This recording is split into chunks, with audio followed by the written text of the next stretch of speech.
afat apo datë se kur do të bëhen zgjedhjet e parakohshme parlamentare atje, dhe siç e tham edhe më parë, është një manovër për të blerë koza për të parë nëse Vučić gjatë kësaj periudhe do të mund të manevroj në drejtim të raporteve me Bashkimin Evropian, me Shtetet Bashkuara të Amerikës, ku ju pyetët për sankcionet që mund të kenë eventuale nga Shtetet e Bashkuara të Amerikës, sidomos në sektorin e nisit, pra një kompanisë shtetërore të naftës në Serbi, ku aksionet e mëdha i ka pasur Rusia, dhe ky do të jetë ndoshta një adut i fortë nëse Vučić arrin që të bëjë një marrëveshje, të arrin një marrëveshje me Shtetet e Bashkuara të Amerikës sa i përket sektorit të naftës, por ashtu në drejtim të Bashkimit Evropian për ta zhbllokuar agjendën e vetë për integrimin e Serbisë drejt Bashkimit Evropian, hapjen e kapitujve të ri, do të ishin karta shumë favorizuese për Vučićin në zgjedhjet e ardhshme parlamentare. Andaj këto kanë qenë arsyet pse Vučić paralajmëron zgjedhjet e parakohshme, por nuk cakton akoma datë. Ai do të caktoj datën atëherë kur do të sheh suksese në këto dy drejtime të cilat i përmendëm më parë. Marrëdhënia me Shtetet e Bashkuara të Amerikës, sidomos në raport me industrinë e naftës, si dhe me Bashkimin Evropian me mundësinë e hapjes së ndonjë kapitulli për antarësinë drejt këtij bloku. E qartë, zëri nga ana tjetër Vučić ka theksuar se pushteti ka burime dhe provojë për të përballur të gjithë krizën politike aktuale në Serbi. Mendoni se kjo është një shenjë ndoshta frike nga humbja e kontrollit politik? Zakonisht deklaratat e Vučićit të këtij tipi, pra se Serbia është e fuqishme, përballon çdo gjë, më shumë bëhen për konsum të brendshëm politik sa është gjendje reale atje, pasi që Serbia edhe atje kanë filluar partnersitë ekonomike, siç janë mos rritja e pagave, shtrejtimet e çmimeve e të tjera. Pra është vetëm një deklaratë e tij për konsum të brendshëm politik, por nuk paraqet gjendjen reale në Serbi. E qartë, zëri nga ana tjetër për të kaluar tek Kosova më tepër, deklaratat e ekspertit serb Dušan Janjić sugjerojnë se SBA-ja tashmë po përgatit një dokument zyrtar për njëjtje reciproke pra Kosovë-Serbi. Sa serioze dhe reale janë këto sinjale që vijnë tashmë nga Washingtoni? Është folur edhe në qarqet mediatike, politike dhe këto në Prishtinë për mundësinë e një dokumenti të tillë, megjithatë akoma nuk ka pasur ndonjë hap serioz ose diçka serioze në këtë drejtim, duke pasur parasysh angazhimet e tjera të administratës së presidentit Trump, siç është Irlanda, po ashtu edhe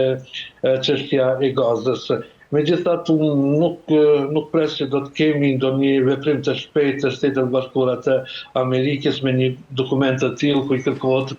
Kosovës dhe Serbisë një marrëveshje me njohje reciproke të njëra tjetrës. Ne kemi një dialog që thuajse gjendet në një situatë kome, që udhëhiqet nga Bashkimi Evropian, ku ka disa takime të kryenegociatorëve, mirë po janë takime me tema ndoshta nuk them se nuk janë të rëndësishme, mirë po janë tema që vetëm po e zvarrisin akoma këtë proces pa prodhuar atë që në fillim është deklaruar se ky proces do të prodhojë marrëveshjen finale ndërmjet Kosovës dhe Serbisë, marrëveshje kjo që duhet të jetë me njohje reciproke ndërmjet dy vendeve. Kështu që mbetet ndoshta në atë fazën e spekulimeve se do të ketë një dokument, Unë nuk pres që do të kemi një iniciativë të shpejtë nga administrata e presidentit Trump, duke marrë parasysh edhe angazhimet e fundit dhe prekupimit e fundit të administratës amerikane, që prekupimet këto që janë largë në rajonit tonë Ballkanit dhe jo gjithaq afër çështjes Kosovës dhe Serbisë. Zoja Zeri, ndryshe nga non-paperat e mëparshëm, thuhet se kjo marrëveshje do të jetë një draft formal pra në nivele më të larta politike, por çfarë ndryshon realisht për Serbinë fakti që dokumenti nuk është më jo zyrtar? Dokumentin nuk ndryshon asgjë. Është çështja se sa do të mirën, sa do ta kenë seriozisht dhe do të jenë këmbgulës qoftë Washingtoni, qoftë Brukseli, për t'i ulur palët në tavolinë dhe për t'ju thënë çka është mjaft më, urdhroni dhe merruni vesh. Derisa ne nuk kemi një presion të fortë, qoftë në Prishtinë, qoftë në Beograd, atëherë procesi i marrëveshjes apo i bisedimeve Kosovë-Serbi që ka filluar si nga stadi i normalizimit të marrëdhënieve mes dy vendeve për të shkuar drejt njohjes reciproke, do të mund të vazhdon ndoshta edhe për një kohë që jo të shkurtër, që pres gjikon shtatori i këtij vitit mund të kulmojë me diçka serioze në këtë drejtim. Derisa Bashkimi Evropian ka preokupim luftën në Ukrainë dhe përballjen me Rusinë, Shtetet e Bashkuara të Amerikës kanë preokupime të tjera, siç i prezanton çdo ditë presidenti Trump. Mendoj se çështja e Kosovës dhe Serbisë do të prolongohet edhe për disa muaj, do të ishte prekshme për tonë edhe për vite. Zoja Zeri, nga ana tjetër, ashtu si folëm pra ku në Beograd flitet tashmë për frikë dhe tension, veçanërisht në një periudhë të ndjeshme parazgjedhore, si mund të ndikojë i gjithë ky presion amerikan në sjelljen politike të presidentit serb Aleksandar Vučić? Megjithatë, presioni amerikan në drejtim të Serbisë do të ketë ndikimin e vet patjetër. Vet presioni amerikan ka bërë që presidenti serb të filloj të flasë për zgjedhjet të parakohshme parlamentare dhe ky është një sinjal se ai tashmë vetëm ka rënë përballë presionit amerikan dhe natyrisht që mund të ketë një presion edhe të vazhdueshëm edhe në ditët në vazhdim, pasi po i skadon edhe apati i dhënë nga Shtetet e Bashkuara të Amerikës që për shqyrtimin e privatizimit të kompanisë së nafteve nis Serbia, dhe janë edhe presionet tjera, siç është edhe dialogu strategjik që mund të i pezulluar në raport me Serbinë. Pra të gjitha këto janë presione politike për ta disiplinuar presidentin serb Vučić në Serbi, sidomos me demokracinë atje ku kemi një qeveri autoritare, një njeri që të don mbi gjithë, po ashtu edhe presionet që vijnë nga Bashkimi Evropian, sidomos me bllokimin e hapjes së kapitujve, ku dihet që Serbia është i vetmi vend antar kandidat për të andarësuar në Bashkimin Evropian që nuk i ka vënë sankcione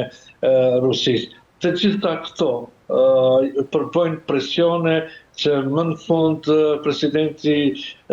Vučić duhet të vendosë nëse dëshiron që Serbinë ta çojë drejt integrimit evropian dhe marrëdhënie të mira me Shtetet e Bashkuara të Amerikës, apo rruga e tij e dytë që do të jetë forcimi i marrëdhënieve me Rusinë dhe drejtimi ka Kina. Nuk do të ketë dy karrike për Serbinë, edhe me perëndimin, edhe me Rusinë e Kinën. Pra, zoja Zeri, mendon se kjo marrëveshje e mundshme me Kosovën dhe mund të sjellë edhe një shkëputje strategjike të Serbisë nga i gjithë ndikimi rus? Nuk mendoj se jep një shans për paqëtim të rajonit ton, hap një perspektivë për të dyja vendet drejt integrimit në Bashkimin Evropian dhe integrimeve të tjera të Kosovës në NATO. Megjithatë, nuk pres që kjo marrëveshje mund të shpusë përfundimisht raportet e Serbisë me Rusinë, pasi janë raporte që bazohen në lidhje historike dhe fetare mes dy shteteve. Megjithatë, mund t'i zbejë që tani pas kësaj marrëveshje të mos mund të ketë Rusia fjalën kryesore në Serbi, sidomos atë në proceset integruese të këtij shteti drejt Bashkimit Evropian. Ne kemi dëgjuar edhe deklarata, kemi përcjellur edhe situatën politike atje, sa herë që Serbia ka dashur të bëjë ndonjë hap serioz drejt integrimit evropian apo drejt raporteve më të mira me Perëndimin, ka qenë Rusia ajo që